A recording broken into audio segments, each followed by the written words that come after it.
back. Boom. Back here. Got our notes up. Got our Mueller report. Boom.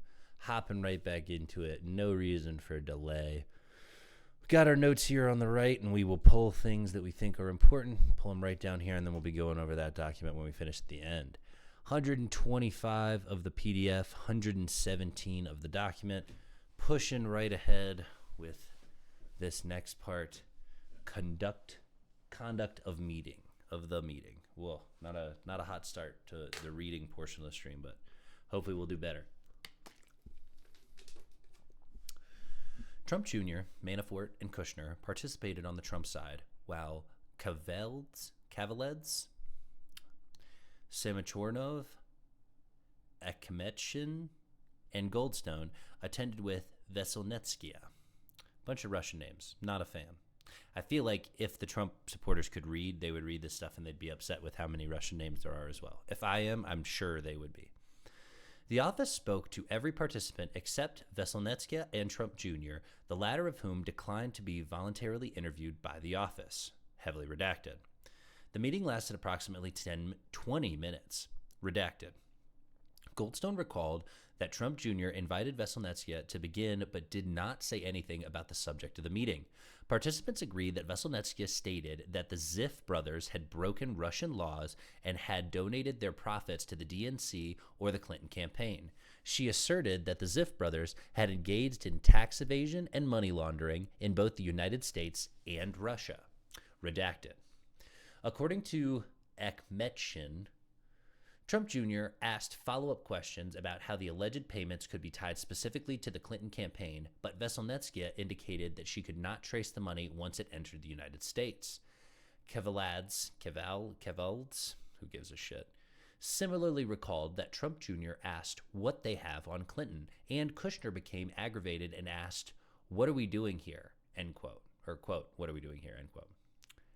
Akhmetshin then spoke about U.S. sanctions imposed under the Maginski Act and Russia's response prohibiting U.S. adoption of Russian children. Several participants recalled that Trump Jr. commented that Trump is a private citizen and there was nothing they could do at that time. Trump Jr. also said that they could revisit the issue if and when they were in government. Notes that Manafort took on his phone reflect the general flow of the conversation, although not all of its details. At some point in the meeting, Kushner sent an iMessage to Manafort stating, quote, "waste of time," end quote, followed immediately by two separate emails to assistant at Kushner Companies with requests that they call him to give him an excuse to leave. Semachornov recalled that Kushner departed the meeting before it concluded. Veselnetskia recalled the same when interviewed by the press in July 2017. I'm just going to look through a bunch of heavily redacted stuff in the notes underneath.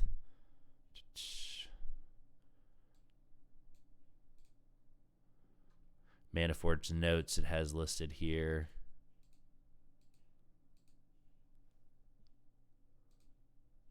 It is interesting to see what they all get out.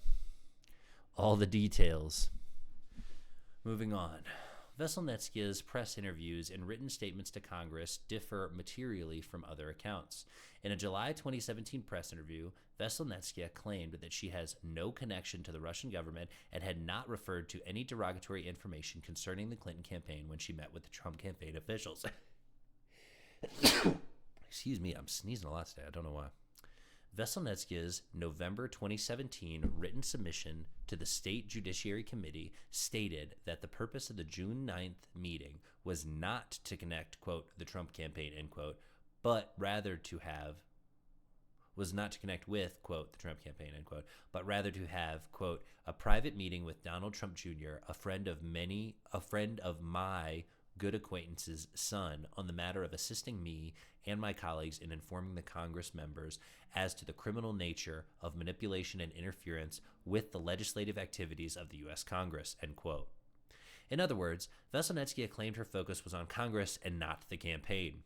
No witness, however, recalled any reference to Congress during the meeting.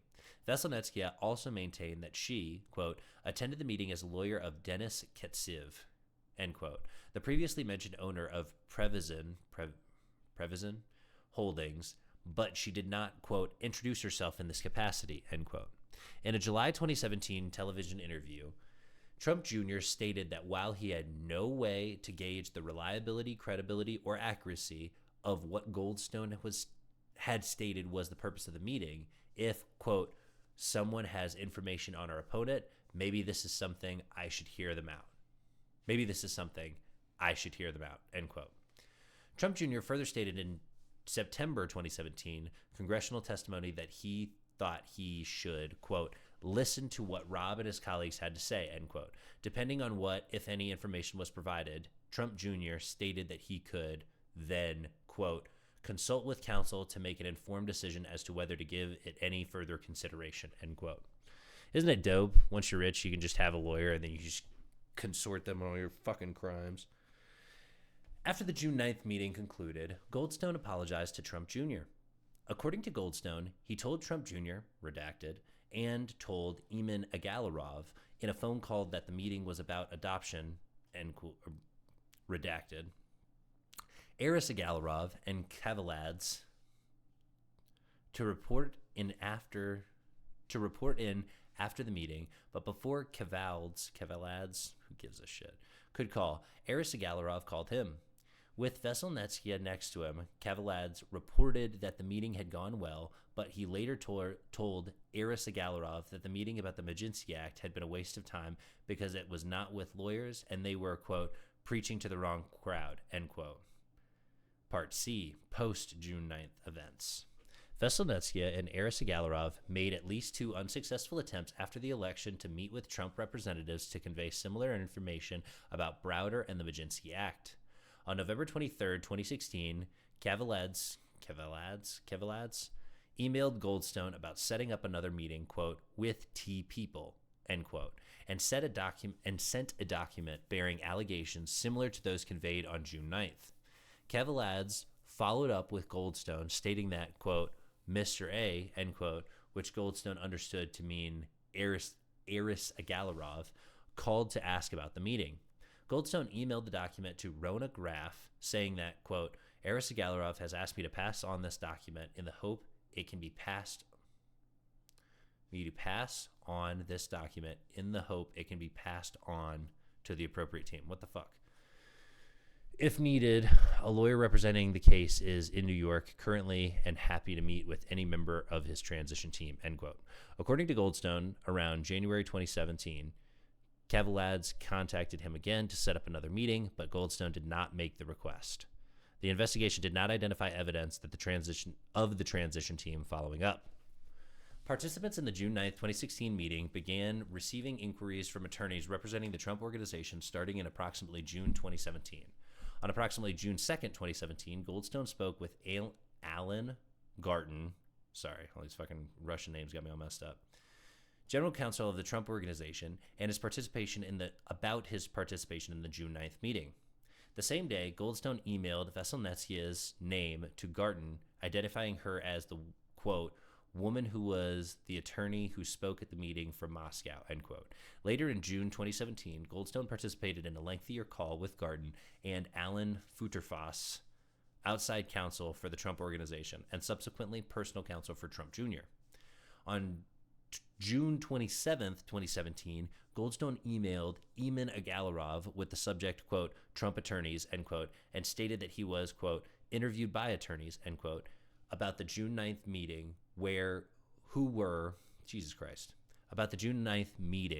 who were, quote, concerned because it links Don Jr. to officials from Russia, which he has always denied meeting, end quote.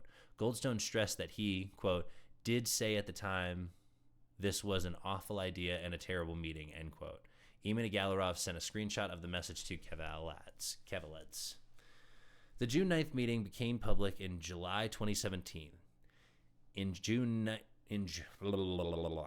a July 9th, 2017 text message to Eamon Agalarov, Goldstone wrote, quote, I made sure I kept you and your father out of the story, end quote. And, quote, if contacted, I can do a dance and keep you out of it, end quote. Goldstone added, quote, FBI now investigating, end quote. And, quote, I hope this favor was worth for your dad. It could blow up, end quote. On July 12th, 2017, Eamon Agalarov complained to Kevalads that his father, Aris, quote, never listens, end quote, to him, and that their relationship with, quote, Mr. T has been thrown down the drain, end quote. The next month, Goldstone commented to Eamon Agalarov about the volume of publicity the June 9th meeting had generated, stating that his, quote, reputation was basically destroyed by this dumb meeting, which your father insisted on, even though Ike and me told him would be bad news and not to do, end quote. Goldstone added, I am not able to respond out of courtesy to you and your father, so am painted as some mysterious link to Putin, end quote. After public reporting on the June 9th meeting began, representatives from the Trump Organization again reached out to participants. On July 10th, 2017, Futerfas sent Goldstone an email with a proposed statement for Goldstone to issue, which read, so sorry. All these fucking names are fucking me up. Guterfas and Futerad and Cavaleds and Agarel, blah, blah, blah, blah. Sorry. If it ever bugs you, it's because Trump doesn't work with fucking Americans. The America First president wasn't working with a whole bunch of people. He was working with Eamon Agalarov and Aris Agalarov and Cavaleds and blah, blah, blah, Futerfas and fucka. He's not working with Americans. He's not. He just doesn't give a shit about that. He lied. The email reads, as the person who arranged the meeting, I can definitively state that the statements I have read by Donald Trump Jr. are 100% accurate. The meeting was a complete waste of time, and Don was never told Miss Valenskia's name prior to the meeting. Miss Veselnitskaya, whatever, mostly talked about the Maginski Act and Russian adoption laws, and the meeting lasted 20 to 30 minutes at most. There was never any follow-up, and nothing ever came of the meeting. Does it sound like they have like a cover-up going on? Because that's what it sounds like to me. It's like everybody just got like the story and everybody's like repeating it like as they should. It's like, oh, we're super professional here. Don't worry about it. Redacted. The statement drafted by Trump Organization representatives was redacted. Funny. He proposed a different statement asserting that he had been asked, quote, by his client in Moscow, Eamon Agalarov, to facilitate a meeting between a Russian attorney, Natalia Veselnitskaya, and Donald Trump Jr.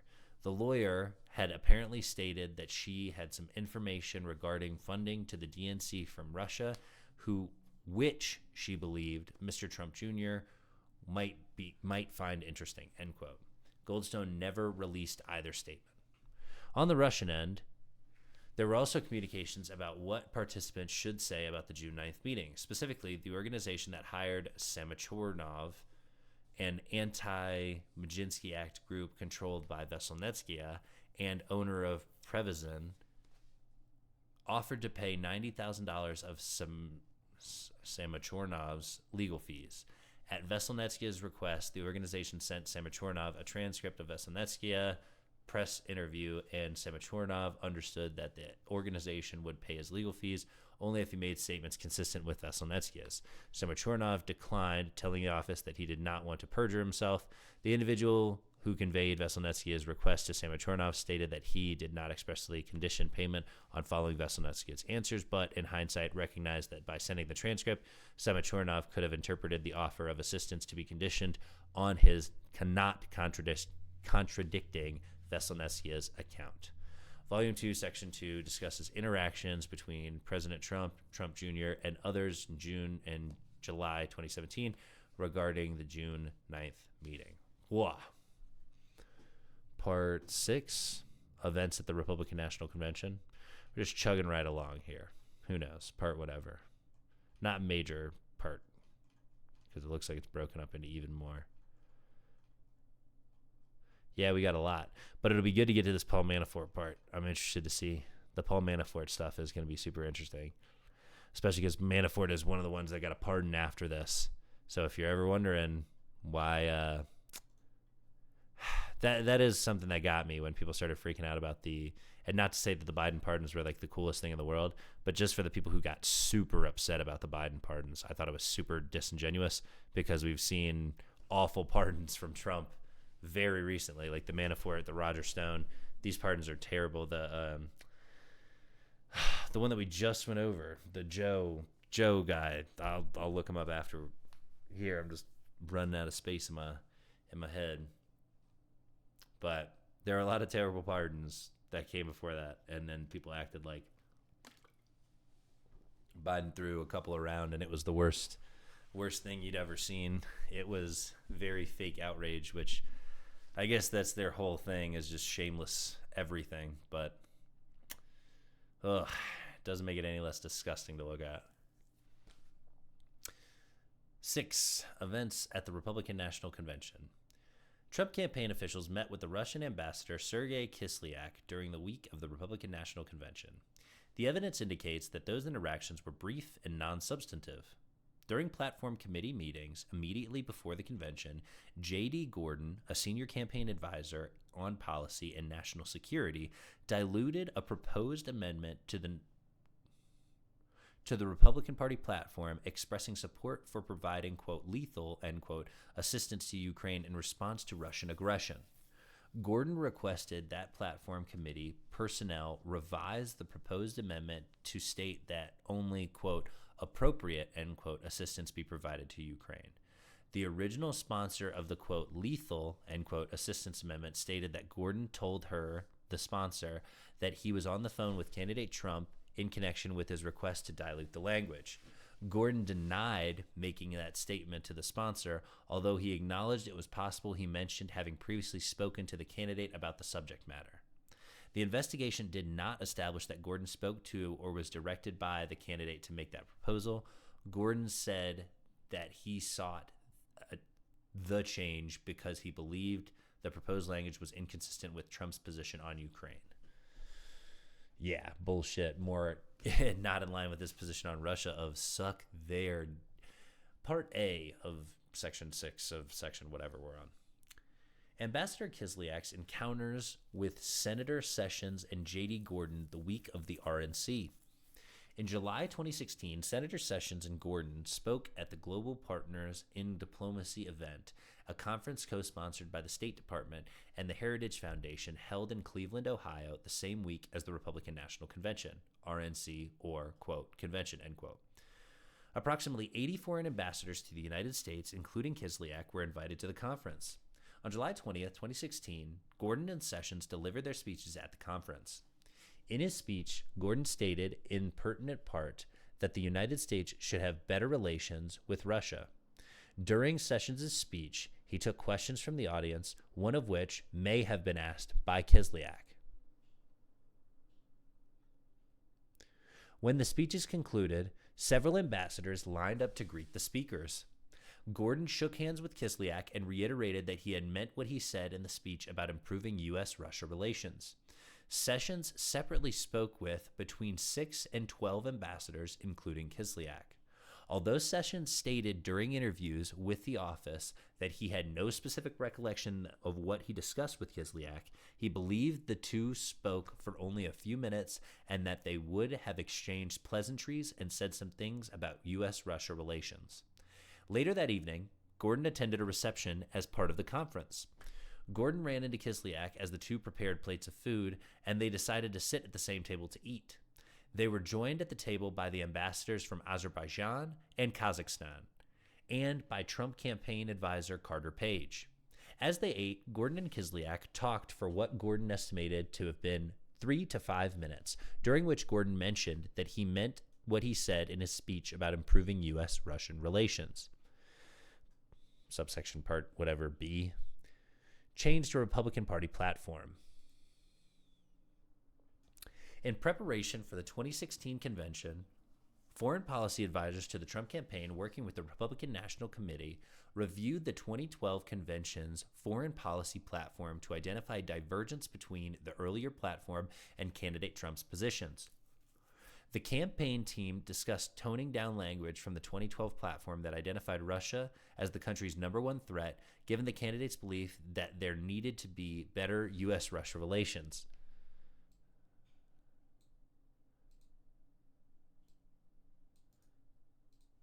Good to know that he was always on the side of Russia. The RNC platform sent the 2016 draft platform to the National Security of Defense Platform Subcommittee on July 10, 2016, the evening before its first meeting to propose amendments.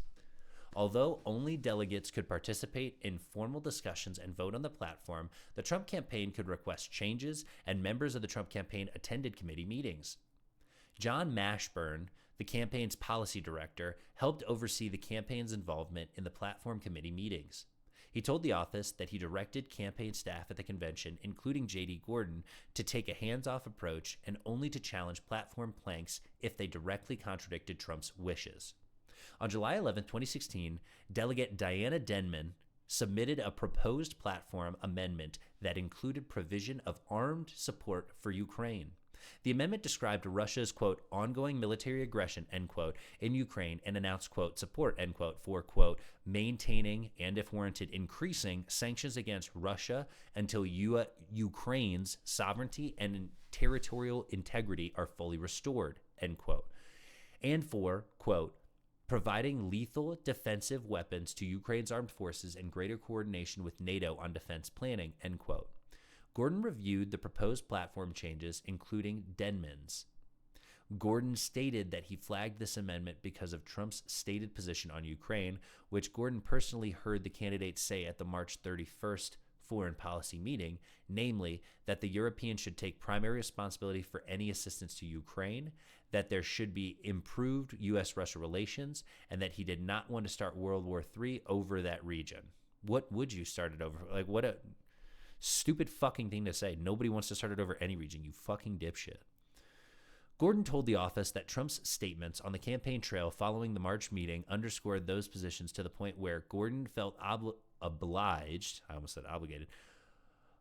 object to the proposed platform change and seek its dilution.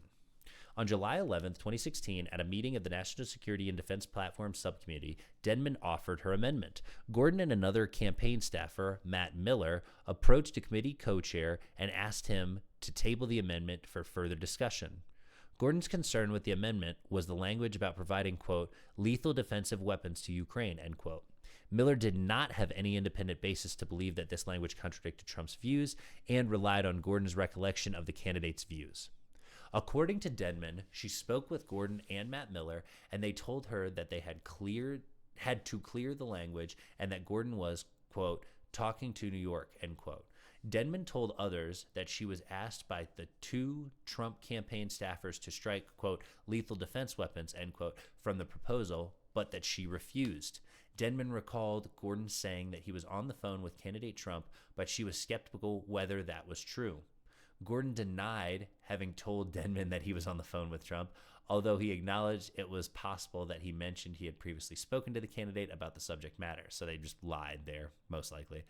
Gordon's phone records reveal a call to Sessions' office in Washington that afternoon, but did not include calls directly to a number associated with Trump. According to the president's written answers to the office's questions, he does not recall being involved in the change in language of the platform amendment. Gordon stated that he tried to reach Rick Dearborn, a senior foreign policy advisor, and Mashburn, the campaign policy director. Gordon stated that he connected with both of them, he could not recall if by phone or in person, and apprised them of the language he took issue with in the proposed amendment. Gordon recalled no objection by either Dearborn or Mashburn, and that all three campaign advisors supported the alternative formulation, quote, appropriate assistance, end quote. Dearborn recalled Gordon warning them about the amendment, but not weighing in because Gordon was more familiar with the campaign's foreign policy stance. Mashburn stated that Gordon reached him, and he told Gordon that Trump had not taken a stance on this issue, and that the campaign should not intervene. When the amendment came up again in the committee's proceedings, the subcommittee changed the amendment by striking the, quote, legal defense weapons, end quote, language and replacing it with, quote, appropriate assistance, end quote. Gordon stated that he and the subcommittee co-chair ultimately agreed to replace the language about armed assistance with, quote, appropriate assistance, end quote. The subcommittee accordingly approved Denman's amendment, but with the term, quote, appropriate assistance, end quote. Gordon stated that, to his recollection, this was the only change sought by the campaign. Sam Clovis, the campaign's national co-chair and chief policy advisor, stated he was surprised by the change and did not believe it was in line with Trump's stance. Mashburn stated that when he saw the word, quote, appropriate assistance, he believed that Gordon had violated Mashburn's directive not to intervene. 7. Post-convention contacts with Kislyak. Ambassador Kislyak continued his efforts to interact with campaign officials with responsibility for the foreign policy portfolio, among them Sessions and Gordon, in the weeks after the convention. The office did not identify evidence in those interactions of coordination between the campaign and the Russian government. Part A. Ambassador Kislyak invites J.D. Gordon to breakfast at the ambassador's residence. On August 3, 2016, an official from the Embassy of the Russian Federation in the United States wrote to Gordon, quote, on behalf of, end quote, Ambassador Kislyak inviting Gordon, quote, to have breakfast/tea with the ambassador at his residence, end quote, in Washington, D.C. the following week. Gordon responded 5 days later to decline the invitation. He wrote, quote, these days are not optimal for us, as we are busily knocking down a constant stream of false media stories while also preparing for the first debate with HRC. Hope to make a rain check for another time when things quiet down a bit. Please pass along my regards to the ambassador, end quote. The investigation did not identify evidence that Gordon made any other arrangements to meet or met with Kislyak after this email. Part B, Senator Sessions' September 2016 meeting with Ambassador Kislyak.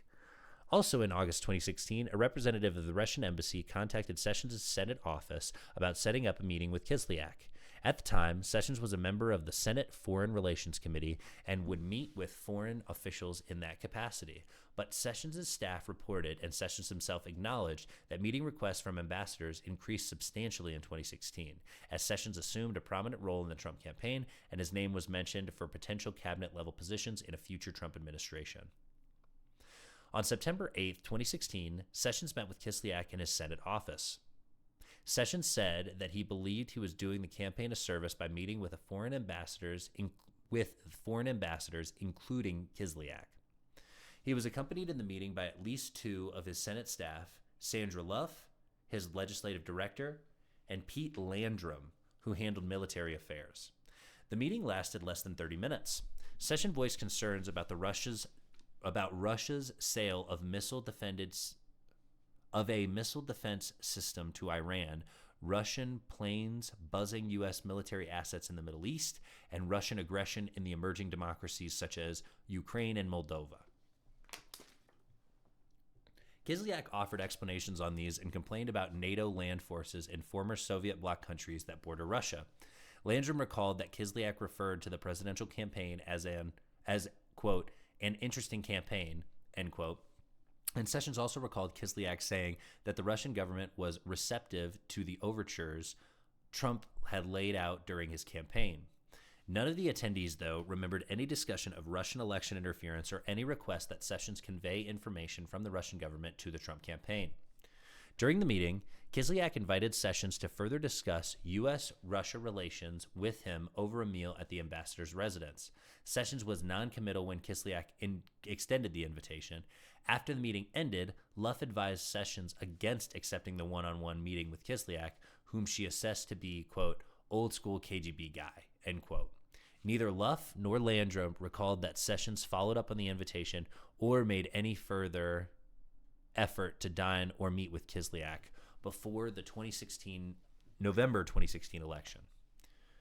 Sessions and Landrum recalled that after the election, some efforts were made to arrange a meeting between Sessions and Kislyak. According to Sessions, the request came through CNI and would have involved a meeting between Sessions and Kislyak, 2 other ambassadors, and the governor of Alabama. Wild thing to throw in there, but here we are. Sessions, however, was in New York on the day of the anticipated meeting and was unable to attend. The investigation did not identify evidence that the 2 men met at any point after their September 8th meeting. Here we are starting Paul Manafort. And this is going to be a doozy. I don't know how much we're going to get in. I think I'm just going to rip it to the next hour, and then we'll just spend the next hour after that doing games. So I'll just rip this for the next 15 minutes. But I think this is going to be the good stuff to get into. So if you were waiting for any juicy bits, I think the Paul Manafort one is going to be good because I think he is one of the ones mentioned in like the wrap-ups as needing the pardon afterwards because they found out he was doing some wrong. He was hiding some stuff. Don't know that for sure. We'll get into that today, just because, like I said, we're only ripping it for the next 15 minutes or so, and then we'll hop on and play some games. But super interesting stuff. The Roger Stone one is a good one, and then the Paul Manafort pardons are really good to pay attention to because it's just absolutely bonkers. As you can see, there's a lot of stuff in the footnotes, so we're going to be reading through the footnotes as well, just so we have as much information as possible and we get everything down on the record for everybody. Cool. Part 8, Paul Manafort. Paul Manafort served on the Trump campaign, including a period as campaign chairman from March to August 2016. Manafort had connections to Russia through his prior work for Russian oligarch Oleg Deripaska, and later through his work for a pro-Russian regime in Ukraine. Manafort stayed in touch with these contacts during the campaign period through Konstantin Kilimnik, a longtime Manafort employee who previously ran Manafort's office in Kiev and who the FBI assesses to have ties to Russian intelligence.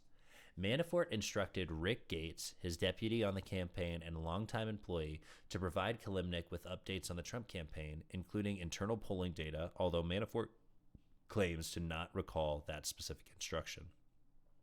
Manafort expected Kilimnik to share the information with others in Ukraine and with Deripaska. Gates periodically sent such polling data to Kilimnik during the campaign. And then we have this referenced here, talking about his time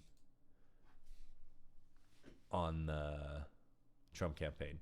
On August 21st, 2018, Paul Manafort was convicted in the East District of Virginia on 8 tax, foreign bank account registration, and bank fraud charges. So on 8 tax, FBAR, and bank fraud charges, he was convicted. On September 14th, 2018, Manafort pleaded guilty in the District of Columbia to 1, conspiracy to defraud the United States, and conspiracy to commit offenses against the United States, money laundering, tax fraud, FBAR, foreign agents, FARA. So registering that your money is coming from foreign statements, and FARA false statements. So the false statements that he filed, and 2, conspiracy to obstruct justice, witness tampering. Paul Manafort also admitted criminal conduct with which he has been charged in the East District of Virginia, but as to which the jury hung. The conduct at issue in both cases involved Manafort's work in Ukraine and the money he earned for that work, as well as the crimes after the Ukraine work ended. On March 7th, 2019, Manafort was sentenced to 47 months of imprisonment in the Virginia prosecution. On March 13th, the district court in D.C. sentenced Manafort to a total term of 73 months, 60 months in count 1, conspiracy, and 13 months on the count 1, conspiracy, to be served consecutive to the other sentences. The 2 sentences resulted in a total term of 90 months. As noted, Gates pleaded guilty to 2 criminal charges, including blah, blah, blah, blah, blah. He has provided information that the court deems reliable, blah. So we're just going to take this because this is what Manafort got pardoned for. Pled guilty to this, by the way. Pled guilty to not disclosing his money and defrauding the government and blah, blah, blah, blah, blah, and working with fucking Russia. But, of course, gets a pardon because why wouldn't he? Manafort also twice met Kilimnik in the United States during the campaign period and conveyed campaign information. The second meeting took place on August 2nd, 2016 in New York City. Kilimnik requested the meeting to deliver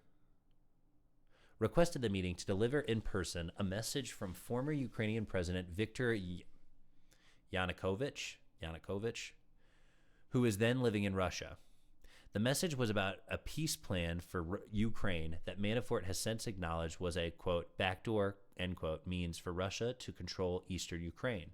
Several months later, after the presidential election, Kilimnik wrote an email to Manafort expressing the view, which Manafort later said he shared, that the plan's success would require U.S. support to succeed. Quote, all that is required to start this process is a very minor, and another quote, wink, and that quote, or slight push from Donald Trump, and all quotes. The email also stated that if Manafort were designated as the U.S. representative and started the process, Yanukovych would ensure his reception in Russia, quote, at the very top level, end quote. Fucking working with Russians to backdoor betray Ukraine. Fucking insane. Like, how evil? Like, how evil do you have to be? Like, can you imagine, like, you get approached like that? It's like, oh, yeah, we can take over. Like, we can do all this awful stuff. And you don't do everything you can to stop it. In fact, you, like, help out. And, gross. Manafort communicated with Kilimnik about peace plans for Ukraine on at least 4 occasions after the first discussion of the topic on August 2nd. December 2016, the Kilimnik email described above, January 2017, February 2017, and again in the spring of 2018. The office reviewed numerous Manafort email and text communications and asked President Trump about the plan in written questions. The investigation did not uncover evidence that Manafort's passing along information about the Ukrainian peace plans to the candidate or anyone else in the campaign or the administration.